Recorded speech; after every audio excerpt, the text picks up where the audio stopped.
بسم الله الرحمن الرحيم.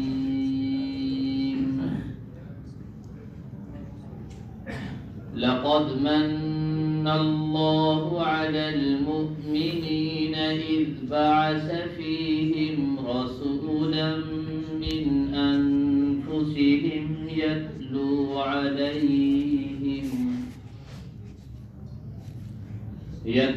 عليهم آياته ويزكيهم ويعلمهم الكتاب والحكمة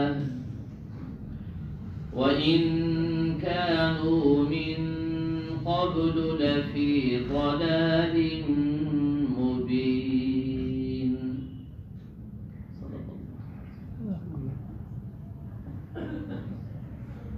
تحقیق اللہ تبارک و تعالی نے اہل ایمان پر بہت بڑا احسان کیا جب اللہ نے ان میں ایک پیغمبر مبعوث فرمایا. انہی میں سے جو تلاوت کرتے ہیں ان پر اللہ تعالی کی آیات کی اور ان کے قلوب کا تزکیہ کرتے ہیں اور کتاب اور حکمت کی تعلیم دیتے ہیں، ورنہ اس سے پہلے لوگ صریح اور کھلم کھلا گمراہی میں مبتلا تھے. اس آیت مبارکہ میں اللہ تبارک و تعالی نے اہل ایمان پر بہت بڑا احسان فرمایا اور اس احسان کا ذکر بھی فرما دیا.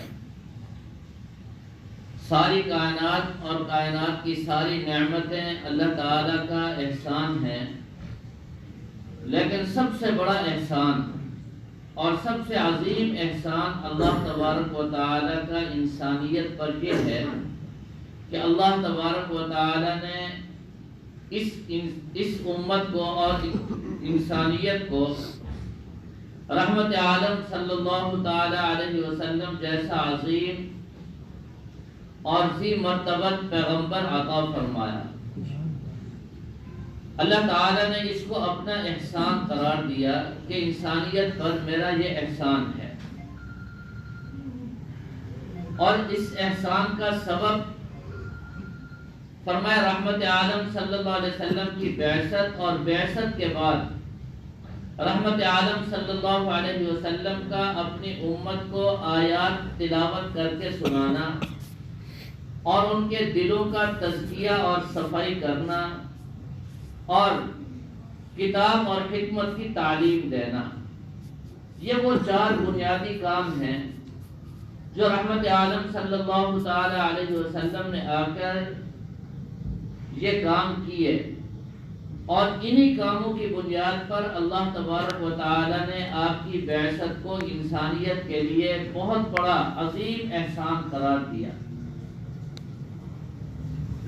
اب رحمت عالم صلی اللہ تعالی علیہ وسلم کے بنیادی مقاصد میں ایک تعلیم کتاب ہے اور دوسرا تزکیہ قلب ہے. دل کی صفائی کیسے ہو، دل کا تزکیہ کیسے ہو، دل میں جو گناہ اور گناہ کے جذبات اور احساسات پیدا ہو جاتے ہیں ان کی صفائی کیسے ہوگی. گناہ سب سے خطرناک ترین چیز ہے. اللہ تبارک و تعالی کی نافرمانی سب سے خطرناک گناہ ہے اور سب سے بڑی خطرناک چیز ہے انسانیت کو تباہ کرنے اور ہلاک کرنے کے لیے. اس لیے گناہوں سے بچنا، اور گناہ کی بھی تین قسمیں ہیں. پھر بعض گناہ وہ ہیں جن کو ذنوب شیطانیہ کہا جاتا ہے، اور بعض گناہ وہ ہیں جن کو ذنوب سبعیہ کہا جاتا ہے، اور بعض گناہ وہ ہیں جن کو ذنوب بہیمہ کہا جاتا ہے. یہ تین قسم کے گناہ انسان کرتا ہے. ذنوب شیطانیہ، جو گناہ شیطان نے کیے، شیطان چاہتا ہے وہ سارے گناہ یہ انسان بھی کرے. مثلا شیطان نے حسد کیا، اب شیطان چاہتا ہے انسان بھی حسد کرے. شیطان نے تکبر کیا، اب شیطان چاہتا ہے یہ سارے لوگ تکبر میں میرے ساتھ شریک ہو جائیں. شیطان نے عجب، خود بینی، خود پسندی، میں اور میرے مقابلے میں آدم تو کچھ بھی نہیں، یہ عجب ہے، خود بینی، خود پسندی، میں بڑی چیز، میں بڑی چیز۔ اب شیطان چاہتا ہے کہ ہر انسان عجب اور خود بینی میں مبتلا ہو جائے، یہ شیطان کی چاہت ہے۔ اسی طرح شیطان مردود نے اللہ تعالیٰ کا حکم نہیں مانا، اللہ تعالیٰ نے فرمایا سجدہ کرو، ابا، اس نے انکار کر دیا۔ اب شیطان یہ چاہتا ہے کہ ہر انسان اللہ تعالیٰ کے ہر حکم پر انکار کرے اور کہے جی میں نہیں کرتا، اس سے شیطان خوش ہوتا ہے۔ یہ بنیادی گناہ ہے۔ اس نوعیت کے جتنے بھی گناہ انسان کرتا ہے ان کو ذنوب شیطانیہ کہا جاتا ہے، اور دوسری قسم کے گناہ وہ ہیں جن کو ذنوب سبعیہ کہا جاتا ہے۔ سبعیہ کا معنی ہے درندگی۔ یہ جو درندے ہیں، وحشی درندے، یہ طاقت کے بل بوتے پر ظلم کرتے ہیں۔ ایک شیر ہے یا کوئی بھی درندہ ہے، اس کے سامنے کوئی معصوم جانور، بکری ہے، ہرن ہے، کوئی بھی ہے، اگر اس کے قریب سے گزر جائیں تو اس کو ضرورت نہ بھی ہو تو وہ ظلماً اس کو پکڑ کر ٹکڑے ٹکڑے کر دیتا ہے، ظلم کرتا ہے۔ تو فرمایا کہ ظلم کی ترتیب میں جتنے بھی گناہ آتے ہیں وہ سب گناہ ذنوب سبعیہ کہلاتے ہیں۔ انسان کے اندر درندگی آ جاتی ہے، طاقت کے بل بوتے پر، دولت کے بل بوتے پر وہ کمزور لوگوں کو، غریب لوگوں کو برداشت نہیں کرتا اور ان پر ظلم و ستم ڈھانا شروع کر دیتا ہے، تو ان کو ذنوب سبعیہ کہا جاتا ہے۔ اور تیسری قسم کے گناہ وہ ہیں جن کو ذنوب بہیمہ کہا جاتا ہے، عام جانوروں کے گناہ۔ اب جانور کی زندگی کیا ہے؟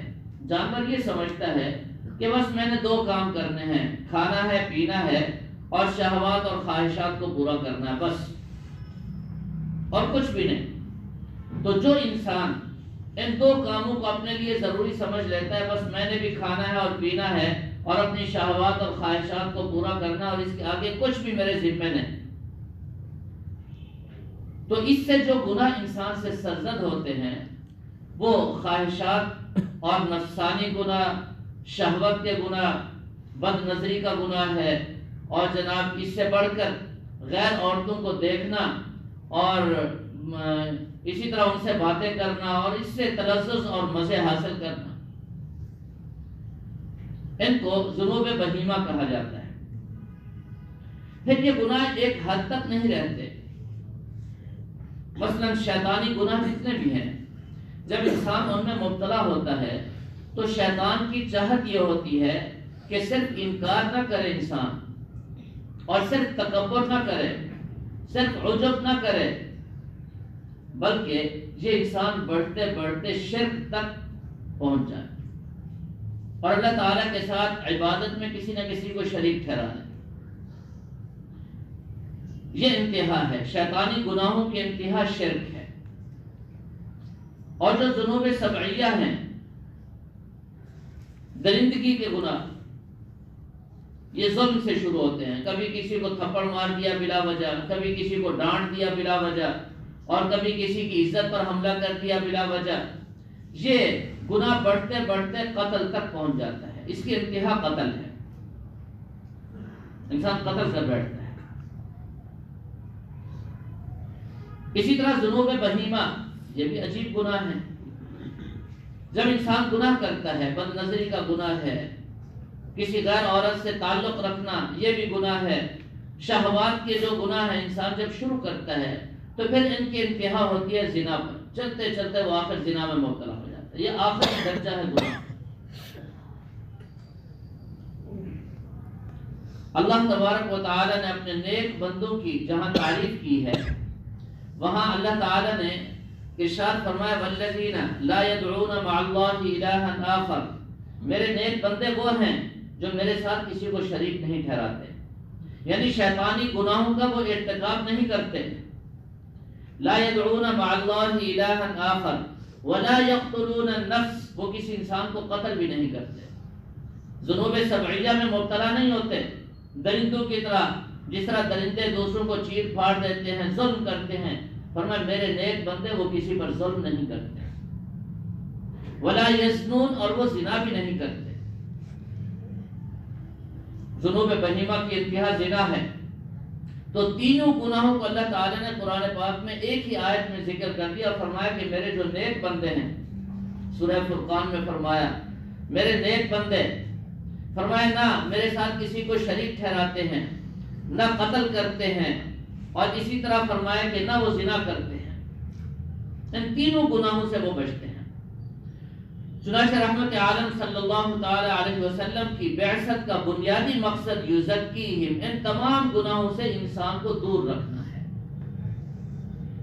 رحمت عالم صلی اللہ تعالی علیہ وسلم نے انسانیت کا احترام سکھایا، انسان پر ہاتھ اٹھانا، انسان کو گالی دینا، اس کو سخت ترین جرائم میں شمار فرمایا۔ فرمایا کہ سباب المسلم فسوق، کسی مسلمان کو گالی دینا یہ فسق ہے، بہت بڑا گناہ ہے۔ وقتالہ کفر، اور اس سے لڑنا یا اس کو قتل کر دینا، فرمایا یہ کفر ہے۔ مسلمان مسلمان سے لڑتا نہیں ہے، مسلمان کسی مسلمان کو گالی نہیں دیتا، مسلمان کسی کی عزت پر حملہ آور نہیں ہوتا، اور مسلمان اللہ تبارک و تعالی کو وحدہ لا شریک مانتا ہے، دل سے بھی عمل سے بھی۔ اس کا علم بھی اس کو یہی کہتا ہے اور اس کا عمل اور عقیدہ بھی یہی ہوتا ہے۔ میرے محترم دوستو، یہ جتنے بھی گناہ ہیں، ان گناہوں کے نقصانات بہت زیادہ ہیں، بے شمار نقصان ہیں ان گناہوں کے۔ امام ذہبی نے ان گناہوں کے 70 سے زائد نقصان لکھے ہیں، 70 سے زائد۔ جو ان گناہوں میں مبتلا ہوگا، فرمایا اللہ تعالیٰ اس کے رزق سے برکت اٹھا لیں گے۔ جو ان گناہوں میں مبتلا ہوگا، اللہ تعالیٰ اس کے عقل کو ختم فرما دیں گے، بے وقوفوں والی باتیں کرے گا، کبھی بھی صحیح بات اور اچھی بات اس کے ذہن میں نہیں آئے گی، اس کا دماغ اچھائی کی طرف نہیں چلے گا، ہمیشہ برائی کی طرف چلے گا۔ یہ گناہوں کی نحوست ہے۔ فرمایا دل اس کا کمزور ہو جائے گا، زندگی سے برکت اللہ تعالیٰ اٹھا لیں گے، عمر اس کی، زندگی اس کی بے برکت ہو جائے گی، اور اللہ تعالیٰ اس کو تشویشناک کاموں میں مبتلا فرما کر ہر وقت پریشانی میں مبتلا فرما دیں گے۔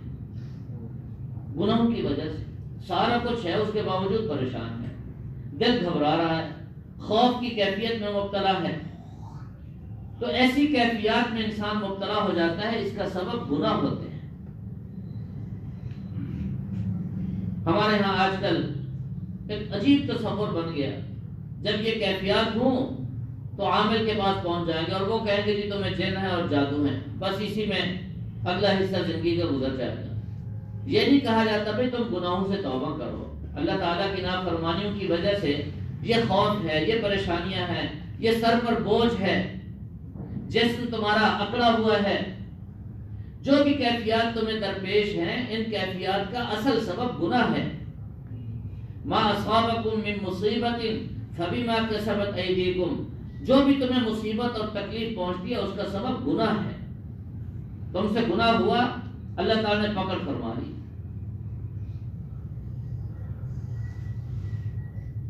تو رحمت عالم صلی اللہ تعالی علیہ وسلم کی بعثت کا ایک تو بنیادی مقصد یہ تھا، تزکیہ نفس، اور دوسرا آپ معلم کائنات بن کر کے آئے، انما بعثت معلما، اللہ تعالیٰ نے آپ کو معلم بنا کر کے بھیجا، آپ نے انسانیت کو تعلیم دی، زیور علم سے آراستہ فرمایا، اور ایسی تعلیم دی کہ کائنات میں اس کی مثال نہیں مل سکتی۔ اللہ تعالی نے رحمت عالم صلی اللہ تعالی علیہ وسلم کو حکم دیا، اے میرے محبوب پیغمبر، آپ نے ایک جماعت تیار کرنی ہے جو کامل اور مکمل ہو، ایک کامل جماعت۔ اور اس سے پہلے انبیاء علیہ السلام کا وظیفہ یہ تھا، توجہ چاہیے، ہر پیغمبر کو یہ حکم ہوتا تھا کہ اپنی امت کے ایک ایک فرد تک جا کر اللہ تعالیٰ کا حکم پہنچاؤ۔ چنانچہ ان کی عمریں بھی بہت لمبی ہوتی تھیں، 900 سال، 1000 سال، وہ اپنی امت کے ایک ایک فرد تک خود پہنچتے تھے۔ جب تک اپنی امت کے ہر فرد تک اس وقت کے پیغمبر نہیں پہنچ جاتے تھے، اس وقت تک ان کو موت نہیں آتی تھی۔ وہاں یہ نہیں تھا کہ کوئی پیغمبر اپنے کسی نائب کو مقرر کر دے اور وہ جا کر آگے دعوت اور تبلیغ کا کام کرے، ایسا نہیں تھا۔ ہر پیغمبر خود اپنی امت تک پہنچتے تھے۔ رحمت عالم صلی اللہ تعالی علیہ وسلم چونکہ خاتم النبیین تھے اور ساری کائنات کے پیغمبر تھے اور قیامت تک آنے والے آخری انسان تک کے پیغمبر آپ صلی اللہ تعالی علیہ وسلم تھے، تو اللہ تعالیٰ نے فرمایا آپ ایک جماعت تیار کریں جو جماعت کامل اور مکمل ہو۔ چنانچہ رحمت عالم صلی اللہ تعالی علیہ وسلم نے ایک جماعت تیار فرمائی، صحابہ کرام کی جماعت، اور وہ جماعت کامل اور مکمل تھی۔ رحمت عالم صلی اللہ تعالی علیہ وسلم اس جماعت کے سب سے پہلے معلم اور استاذ تھے۔ آپ نے صرف تعلیم نہیں دی، ان کو تربیت فرمائی، ان کے اعمال کی اور ان کے علم کی پوری پوری نگرانی فرمائی، اور وہ نگرانی کا عمل آج تک جاری ہے۔ رحمت عالم صلی اللہ تعالی علیہ وسلم کو اللہ تعالی نے حکم دیا آپ ایک جماعت تیار کریں اور اپنا علم ان تک منتقل فرما دیں، پھر وہ جماعت آگے آپ کے علم کو منتقل کرے گی، پھر اگلا طبقہ اس سے آگے یہی علم منتقل کرے گا، نسل در نسل، طبقہ در طبقہ۔ رحمت عالم صلی اللہ تعالی علیہ وسلم کی تعلیمات اس امت کے آخری طبقے تک اور آخری فرد تک اسی طرح چلے۔ رحمت عالم صلی اللہ علیہ وسلم کو یہ نہیں فرمایا کہ تم شام بھی جاؤ، تم دمشق بھی جاؤ اور تم ہندوستان بھی جاؤ، اور نہیں، کہیں بھی نہ جاؤ۔ آپ نے مکہ اور مدینہ میں وقت گزارا، آپ حضرات سب جانتے ہیں، کہیں بھی تشریف نہیں لے گیا، کسی ملک کا سفر نہیں فرمایا آپ نے ایک جماعت تیار کی، اور وہ جماعت بڑی منظم اور بڑی محترم جماعت، جس جماعت کی رحمت عالم صلی اللہ علیہ وسلم نے تربیت فرمائی، ان کو علم سے بھی آراستہ کیا، عمل سے بھی آراستہ کیا، ان کے اخلاق بھی سنوارے، اور پھر ان کے علم اور عمل کی پوری نگرانی بھی خود آپ صلی اللہ علیہ وسلم نے فرمائی۔ چنانچہ رحمت عالم صلی اللہ علیہ وسلم کے بعد صحابہ کرام نے اس امانت کو، اس علم اور عمل اور اخلاق نبوت کو تابعین تک اسی نہج پر پہنچایا، اور تابعین نے آگے تبع تابعین کو، اور یہ سلسلہ نسل در نسل آج تک چلتا آ رہا ہے۔ اس امت میں ہر دور میں ایسا طبقہ موجود رہے گا جو اللہ تبارک و تعالیٰ کا پسندیدہ ہوگا، نبی پاک صلی اللہ تعالی علیہ وسلم کا نائب ہوگا، اور وہ اسی نہج پر انہی احادیث، انہی آیات اور انہی تعلیمات کو آگے نسل در نسل اس امت کے آخری طبقے تک پہنچائے گا۔ یہ اس امت کی سب سے بڑی خصوصیت ہے، چونکہ آپ خاتم النبیین تھے، آپ کے بعد کسی پیغمبر نے نہیں آنا تھا، تو اللہ تبارک و تعالی نے باقی انبیاء کے مقابلے میں رحمت عالم صلی اللہ تعالی علیہ وسلم کو جو ہدایات دیں اور جو طریقہ کار دیا وہ ان سے بالکل مختلف تھا۔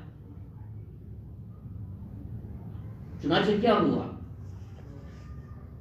اب حیران ہوں گے، امام اعظم ابو حنیفہ رحمہ اللہ تعالی کو 5 لاکھ احادیث یاد تھی،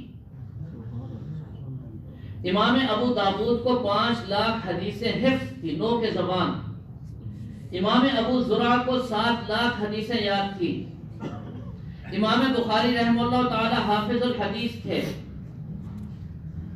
یہ ایسا نہیں کہ امام صاحب حافظ حدیث تھے اور اس کے بعد ختم. آپ ہر طبقے میں دیکھیں آج بھی امت میں ایسے لوگ موجود ہیں جو لاکھوں احادیث کے حافظ ہیں. ہر دور میں رہیں گے وہ. رحمت عالم صلی اللہ تعالی علیہ وسلم کا یہ علم امت تک پہنچے گا اور اسی ترتیب پر پہنچے گا. رحمت عالم صلی اللہ تعالی علیہ وسلم ارشاد فرماتے ہیں میری مثال فرمایا کہ ایسے ہے جیسے اللہ تعالی نے مجھ پر علم اور ہدایت کی سخت بارش فرمائی. فرمایا کہ جب بارش آتی ہے تو زمین کے پھر 3 طبقے ہوتے ہیں. زمین 3 قسموں پر ہوتی ہے. زمین کی ایک قسم تو وہ ہوتی ہے جو نرم ہوتی ہے اور پانی کو جذب کرنے کی اس میں صلاحیت ہوتی ہے. وہ پانی کو جذب کرتی ہے اور پھر اس پانی کو جذب کر کے پھل اور پھول اگا کر واپس کرتی ہے.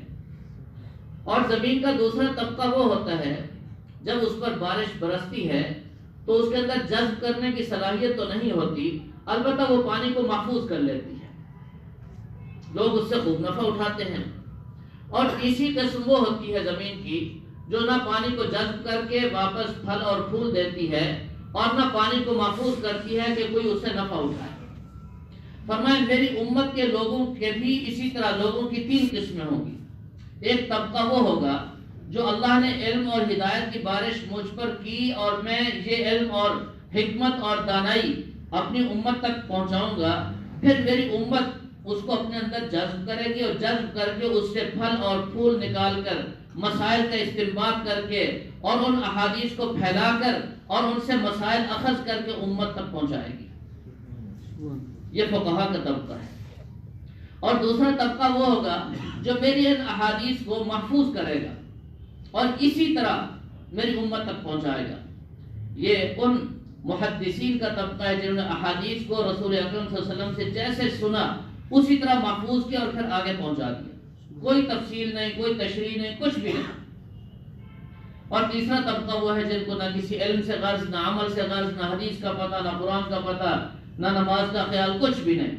ایسے لوگ بھی اس امت میں ہوں گے. یہ 3 طبقے رسول اکرم صلی اللہ تعالی علیہ وسلم نے ارشاد فرمائے.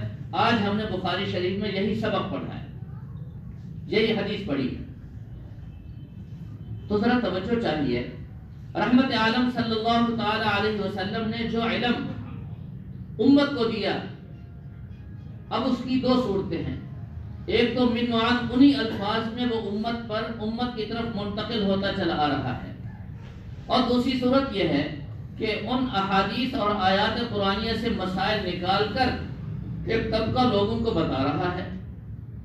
چنانچہ ہر دور میں آپ دیکھیں امام ابو حنیفہ رحمہ اللہ تعالی اور ان سے پہلے حضرت علقمہ اور ان سے پہلے حضرت حماد اور ان سے پہلے ابراہیم نخعی اور ان سے پہلے حضرت عبداللہ ابن مسعود اور رحمت عالم صلی اللہ تعالی علیہ وسلم تک یہ سلسلہ ہے.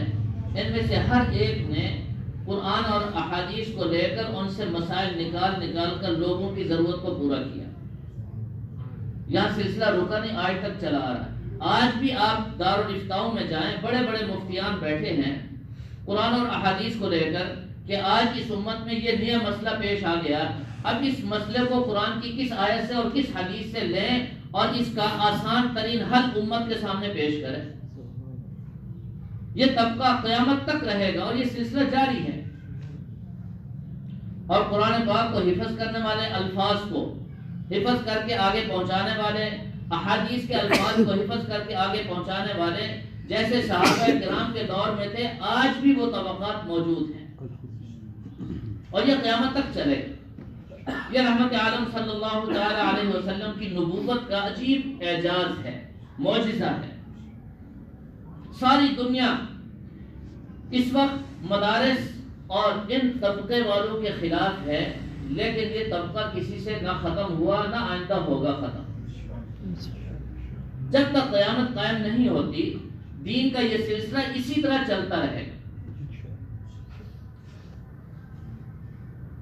اور اس میں ایک مزے کی بات ہے, بڑی عجیب بات ہے جو دنیا میں کہیں نہیں پائی جاتی, دنیا میں کسی ادارے میں نہیں پائی جاتی. ان اداروں کی خصوصیت یہ ہے، اور نبی پاک صلی اللہ علیہ وسلم سے لے کر امام اعظم ابو حنیفہ تک، اور امام اعظم ابو حنیفہ سے لے کر آج تک یہ جو مدارس ہیں نا، یہ ان میں کیا ہوتا ہے؟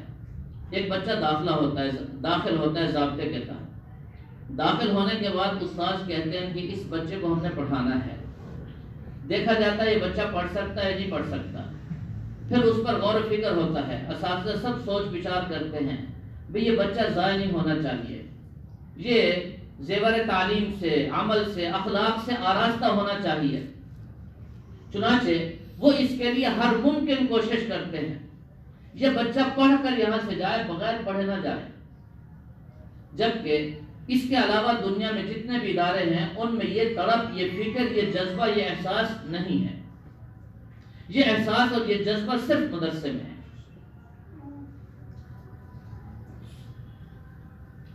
حضرت قاری رحیم بخش صاحب رحمہ اللہ تعالی نے ایک جگہ لکھا ہے، فرمایا استاذ کو ڈنڈا مارنے کی اجازت اس وقت تک نہیں جب تک وہ 3 راتیں پوری رات جاگ کر اللہ کے سامنے اس بچے کے لیے دعائیں مانگ کر، رو کر نہ مانگ لے، اس وقت تک وہ استاذ بچے پر ڈنڈا نہ اٹھائے، پہلے اللہ سے مانگے، اے اللہ اس کے ذہن کو چلا دے، اے اللہ اس کو علم سے آراستہ فرما دے، اے اللہ اس کو محروم نہ فرما، اللہ سے مانگے، پھر اگر بچہ کمزور ہے، نہیں پڑھ رہا، پھر ڈنڈا اٹھائے۔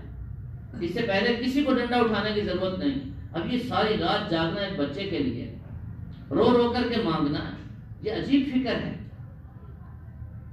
اور مدارس میں الحمدللہ ہم نے دیکھا ہے ہمارے اساتذہ رو کر دعائیں کرتے تھے، اے اللہ یہ بچے جو ہمارے پاس آئے ہیں یہ امانت ہیں، اے اللہ ان کو علم نافع عطا فرما دے، اے اللہ ان میں سے کسی کو بھی علم سے محروم نہ فرما۔ یہ تمنائیں اور یہ آرزویں آج بھی اس گئے گزرے دور میں موجود ہیں۔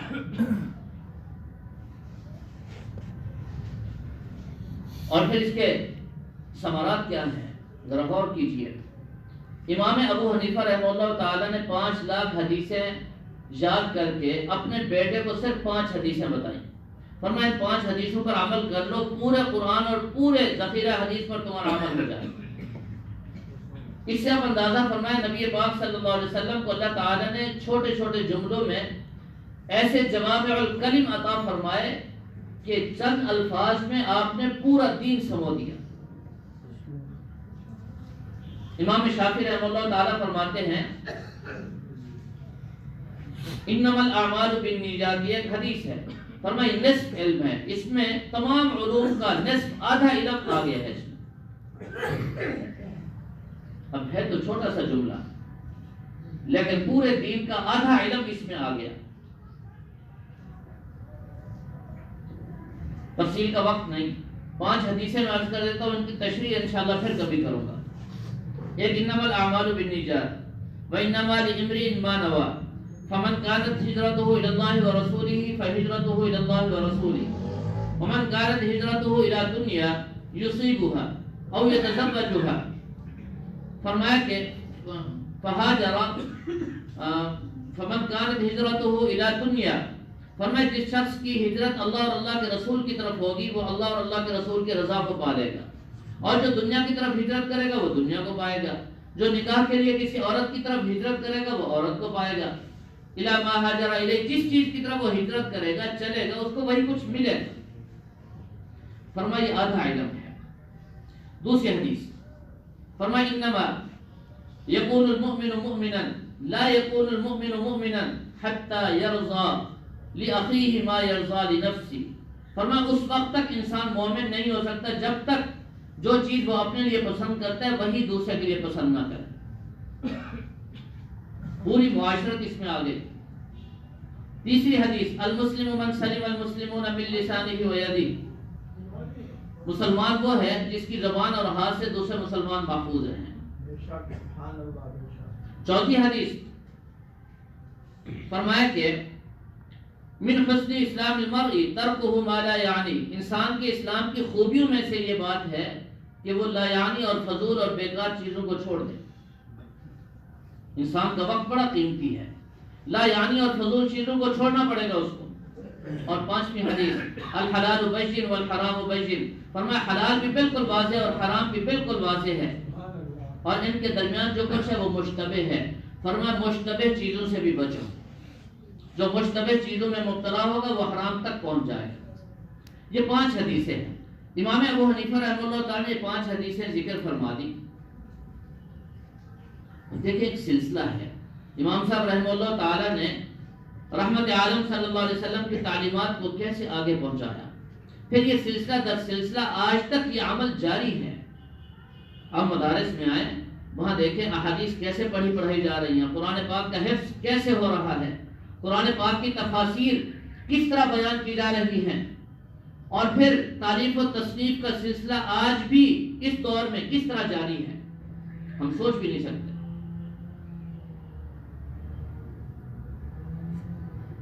اور اس پر اللہ تعالیٰ کی رحمتیں کس قدر متوجہ ہوتی ہیں، اب سوچ بھی نہیں سکتے۔ ایک واقعہ عرض کرتا ہوں، ایک طالب علم تھا اور وہ انجیل پڑھتا تھا۔ کیا پڑھتا تھا جی؟ انجیل کا مطالعہ کرتا تھا انتہائی غریب، ہر وقت انجیل پڑھ رہا ہے جی۔ ایک دن وہ اپنے 2-4 دوستوں کے ساتھ جا رہا تھا، راستے میں اس کو سخت پیاس لگی، قریب ایک نواب اور وڈیرے کا گھر تھا، اس نے کہا جی میں اس گھر میں جاتا ہوں، پانی پیتا ہوں۔ ساتھیوں نے اس کو کہا بھی تیرا حلیہ ایسا ہے، اگر تو ادھر جائے گا تو تیری پٹائی لگے گی، مت جا ادھر۔ اس نے کہا نہیں جی مجھے پانی کی پیاس ہے اور شدت کی پیاس ہے، میں نہیں رکوں گا، میں جاتا ہوں۔ وہ اتفاق سے جب گیا تو دروازے کو ہاتھ لگایا، دروازہ کھلا ہوا تھا، وہ اندر داخل ہو گیا۔ اندر سامنے دیکھا تو ایک صوفے پر، پرانے زمانے کا جو صوفہ ہوگا اس پر ایک نواب بیٹھا ہوا تھا۔ وہ نواب وہ تھا جس کے پاس سینکڑوں نوکر اور ملازم تھے، وہ اشارے پر اس کے سارے کام ہوتے تھے۔ یہ اللہ کا بندہ انجیل کا طالب علم یہ چلا گیا، چلتے چلتے اس کے قریب پہنچ گیا اور جا کر اس کو کہتا ہے جی مجھے سخت پیاس لگی ہے، میں نے پانی پینا ہے۔ اور اس نواب کو پتہ نہیں کیا خیال آیا، وہ فوراً خود اٹھ کے چلا، اندر گیا اور جا کر کے کسی برتن میں پانی لے کر کے آ گیا اور آ کر اس بچے کو دے دیا، اور پھر کہنے لگا اس بچے کو کہ تم اس صوفے پر بیٹھ کر پانی پی لو۔ وہ کہنے لگا یہ تو آپ کی نشست ہے، میں اتنا بڑی گستاخی کیسے کر سکتا ہوں، آپ تشریف رکھیں میں کھڑے ہو کر پی لوں گا۔ اس کو اور زیادہ پیار آیا اس بچے پر، اس نے اس کے سر پر ہاتھ رکھا اور مونڈے پر پیار سے ہاتھ رکھ کر اس کو پکڑ کر بٹھا دیا کہ تم بیٹھ کے پانی پی لو پھر چلے جانا۔ وہ پانی پی کے چلا گیا۔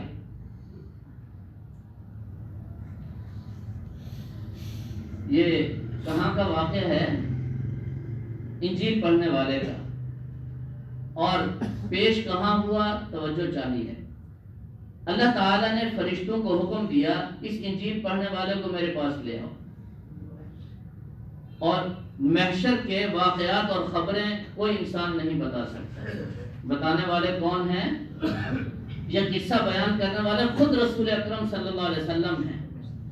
آپ صلی اللہ علیہ وسلم ارشاد فرما رہے ہیں، اور فرمایا وہ جو نواب ہے نا، فرشتوں کو حکم دیا اس کو بھی پکڑ کے لے اور ادھر راستے میں کھڑا کر دو۔ اس کو بھی کھڑا کر دیا۔ اب فرشتے اس کو پکڑ کے لے کے جا رہے ہیں، اللہ تعالیٰ کے پاس یہ جا رہا ہے۔ راستے میں وہ نواب مل گیا، تو جب یہ طالب علم وہاں پہنچا تو اس نواب نے اس کو پکڑا، بات سنو، یہ کھڑا ہو گیا، کہا جی مجھے پہچانا؟ تو اس طالب علم نے، انجیل کے طالب علم نے اس کو گھور کر دیکھا اور کہنے لگا جی ہاں پہچان لیا۔ تو وہ اپنا تعارف کرانے لگا کہ میں وہی ہوں جس نے تمہیں پانی پلایا تھا۔ اس نے کہا جی بالکل مجھے یاد آ گیا، تم نے ہی مجھے پانی پلایا تھا۔ کہاں جا رہے ہو؟ کہا جی یہ فرشتے مجھے اللہ تعالیٰ کے پاس لے کے جا رہے ہیں۔ تو اس نواب نے ایک جملہ بول دیا کہ دیکھو تم اللہ تعالیٰ کے پاس جا رہے ہو، اگر کوئی موقع بن جائے نا ذرا میرا بھی کچھ کہہ دینا، ذرا کوئی موقع بنے تو میرے بارے میں بھی کچھ کہہ دینا۔ اس طالب علم نے کہا ٹھیک ہے جی۔ جب یہ وہاں گیا تو اللہ تعالیٰ کا جلال تھا، عجیب کیفیات تھی، یہ کھڑا تھا وہاں اللہ تعالیٰ کے سامنے۔ اللہ تعالیٰ تعالیٰ نے حکم دیا کہ اس طالب علم کو جو انجیل پڑھنے والا تھا اس کو جنت کے فلاں درجے اور فلاں مرتبے پر پہنچا دو. یہ خوش ہو گیا. اللہ تعالیٰ نے فرمایا اچھا جب تم آ رہے تھے راستے میں ایک بندہ ٹھہرا ہوا تھا. کہا جی بالکل ٹھہرا ہوا تھا. تمہاری ملاقات ہوئی؟ کہا جی بالکل ہوئی. اللہ تعالیٰ نے فرمایا یہ بتاؤ وہ کیا کہتا تھا؟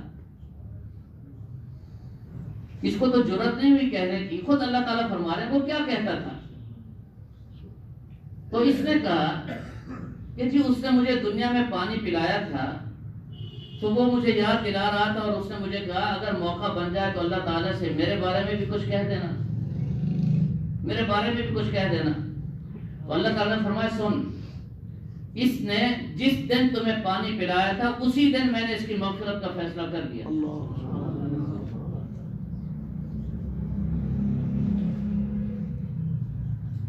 اس کی بخشش کا میں نے فیصلہ کر دیا تھا. ایک دین کے طالب علم کی اس نے صرف اتنی تعظیم کی کہ اس کو پانی پلا دیا. ہمارے ابا جی رحمہ اللہ تعالیٰ فرمایا کرتے تھے کہ جب ہم پڑھتے تھے چھوٹے چھوٹے طالب علم گھروں میں جا کر روٹی اور چپاتی مانگا کرتے تھے اور لوگ بڑا احترام کیا کرتے تھے بچوں کا. گھروں میں دو رواج کثرت سے تھے. جب بھی کوئی عورت جس وقت بھی آٹا گوندتی تو ایک لپ آٹے کی ایک طرف کر دیتی, یہ اللہ کے لیے ہے, کوئی مانگنے والا آئے گا تو اس کو دے دے. جب بھی وہ آٹا گوندتی تھی, ہر آٹا گوندنے کے وقت ابا جی کہتے تھے اب یہ سلسلہ ختم ہو گیا, پتہ نہیں کیا ہوا, ورنہ عام دستور تھا. اور پھر برکتیں بھی تھیں, اللہ تعالیٰ کی رحمتوں کا نزول بھی ہوتا تھا. جب بھی کوئی آیا اس کو آٹا دے دیا, وہ خوش ہو جاتے تھے, ایک لپ آٹے پر خوش ہو جاتے تھے. اور دوسرا, گھر کی ساری عورتیں, خاص طور پر ضعیف اور بوڑھی عورتیں اپنی بچیوں سے کہا کرتی تھی دیکھنا اللہ کے مہمان آئیں گے سب سے پہلے ان کی روٹی پکانا, اور دیکھنا اپنی روٹی جیسی بھی ہو جب اس کی روٹی پکانا وہ اللہ کا مہمان ہے تو انگلیوں کو ذرا گھی لگا لینا. سمجھتے ہیں جی؟ اس طرح روٹی تیار کر کے رکھتے تھے اور پھر کہتے تھے کہ اس کو اپنی روٹیوں میں نہ شامل کرنا, اس کو فلاں رومال میں اچھی طرح بند کر کے رکھنا, اور جو ہی وہ آئے ایک سیکنڈ اس کو بیٹھنا ٹھہرنا پڑے فوراً اس کو دینا. یہ احترام ہوتا تھا, محبت ہوتی تھی. تو میرے محترم دوستو, یہ دین کا جو سلسلہ ہے, رحمت عالم صلی اللہ تعالی علیہ وسلم معلم بن کر کے آئے اور آپ کے ذمہ اللہ نے صرف اتنا کام لگایا کہ آپ ایک جماعت کو تیار کریں. رحمت عالم صلی اللہ علیہ وسلم نے سفر نہیں کیے, میں بتا چکا, کوئی سفر نہیں فرمایا. پہلے انبیاء علیہ السلام کی ذمہ داری یہ ہوتی تھی کہ وہ اپنے ہر امتی کے پاس خود چل کر دعوت دیتے تھے. رحمت عالم صلی اللہ علیہ وسلم کو فرمایا نہیں, تم یہاں مکہ اور مدینہ میں رہو اور یہاں ایک جماعت تیار کرو, اور وہ جماعت کامل اور مکمل ہو. وہ جماعت پھر آپ کے علم کو آگے پہنچائے, پھر نسل در نسل قیامت تک فرمائیں اس علم کو آگے پہنچانے کا انتظام اللہ تعالیٰ خود فرمائیں گے, اور وہ سلسلہ چلتا چلا جا رہا ہے اور قیامت تک چلے گا.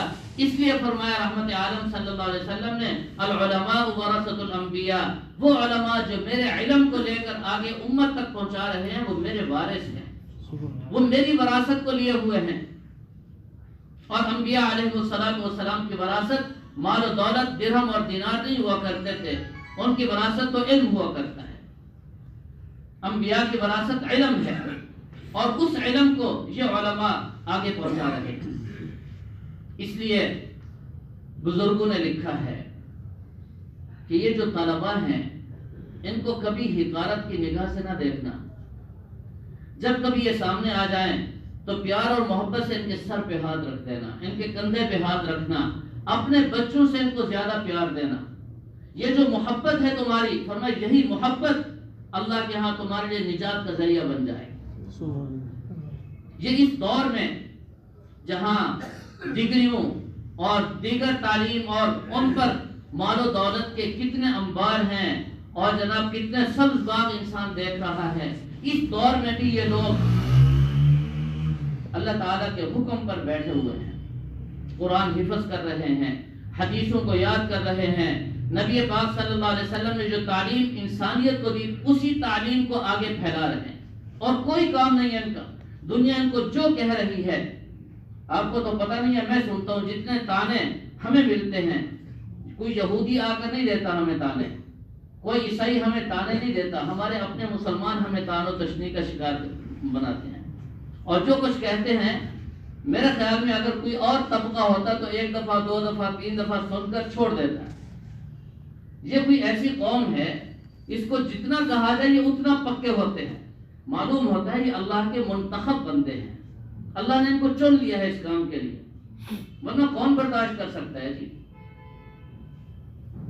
راستے سے یہاں سے جاتے ہیں ہم، میں اپنی بات کرتا ہوں، بظاہر محسوس تو ہمیں یہ ہوتا ہے کہ ہم ضابطے کے مطابق چل رہے ہیں، پھر بھی ساتھ گزرنے والے کوئی نہ کوئی آواز کس کے ہی جائیں گے، کوئی نہ کوئی جملہ ہمیں بول کے ہی جائیں گے، خیر سے نہیں جائیں گے۔ آپ کو تو شاید پتہ نہ ہو، میں تو خود سنتا ہوں جی، ایسی حقارت اور ایسی نفرت کی نگاہ سے دیکھتے ہیں ہماری اس داڑھی کو اور ہمارے اس حلیے کو ہمارے مسلمان بھائی، اور الحمدللہ جب بھی میں سنتا ہوں میں ان کے لیے دعا کرتا ہوں، اے اللہ ان کو سمجھ دے، ورنہ سن سن کے میرے کان تھک چکے ہیں، سچی بات ہے۔ اللہ تعالیٰ تمام کو توفیق عطا فرمائے۔ آمین جی۔ تو اس دور میں یہ حضرات لگے ہوئے ہیں، تو میری درخواست یہ ہے، یہ رحمت عالم صلی اللہ تعالی علیہ وسلم کے نائبین ہیں، جیسے کیسے بھی ہیں ہم سے بہت اچھے ہیں، اور کچھ بھی نہ ہو قرآن تو پڑھتے ہیں سارا دن، حدیث تو پڑھتے ہیں، ان کو محبت سے دیکھیں، ان کے سر پر شفقت کا ہاتھ پھیریں، انشاءاللہ یہ ہماری نجات کا ذریعہ بنے۔ سارے اچھے ہوں نہیں ہوتا، یہ جو درس نظامی ہے اس کی بنیاد رکھنے والے مدرسہ بنا دیا، سب کچھ ہو گیا، سب سے جا کر پوچھا تو کسی نے صحیح جواب نہ دیا، صرف ایک بچہ تھا جس نے کہا میں اللہ کے لیے پڑھتا ہوں، اللہ کو راضی کرنے کے لیے۔ ان ہزاروں میں سے، سینکڑوں میں سے دو چار بھی نکل آئے، بڑی نعمت ہے۔ تو بہرحال اللہ تعالیٰ نے یہ جو علم کا سلسلہ اس امت میں رکھا ہے، یہ سابقہ امتوں میں نہیں تھا۔ رحمت عالم صلی اللہ تعالی علیہ وسلم کی احادیث اور آپ کی تعلیمات اور آپ نے قرآن کے جو مطالب اور تفاسیر بیان کی وہ آج بھی محفوظ ہیں، اور یہ امت ان کی حفاظت کا کام بھی کر رہی ہے اور آگے پہنچانے کا کام بھی کر رہی ہے، اور جب قیامت تک سلسلہ چلتا رہے گا۔ اللہ تعالی ہم سب کو دین کی سمجھ نصیب فرمائے اور اعمال صالحہ کی توفیق عطا